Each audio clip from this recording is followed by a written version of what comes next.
million refit.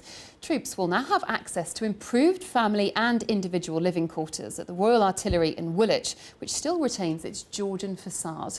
Sonia Jessup reports. We've been here for about a month now. Corporal Darren Josiah has just moved his young family of 4 into his new home, and overall he's impressed. He spent 2.5 years based in Cyprus and was initially unsure about swapping the sun and surf for Woolwich. The kitchen in general is of a much larger size than the one we had in Cyprus.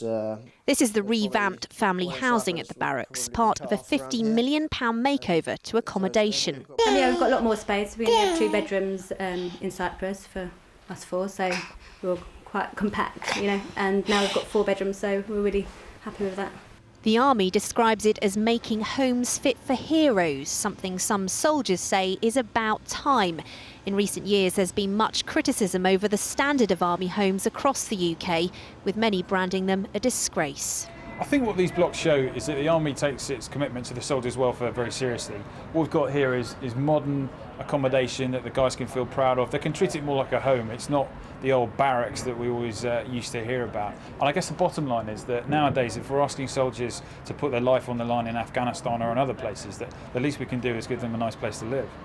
For Private Jack Dennehy, just moved into the singles accommodation, it's a vast improvement from the 8-bed dorm he used to share in Shropshire. Your life is so hectic on a day-to-day basis. It's nice to have some chill-out time for yourself. You know, it makes a big difference. Also, room to administrate as well, because a big thing is a lot of the time we get wet and muddy. You know, when we're cutting around doing our job, it's good to be able to come back here, sort of recock, realign, re-engage, and sort ourselves out. It's, you know, much better that way.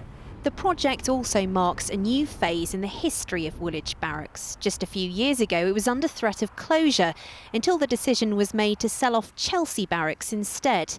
Now it's hoped that as well as a historic building, it will also be the place that London soldiers call home. Sonia Jessup, BBC London News. Now, as it's 70 years since the Blitz, all this week there are events being held to remember what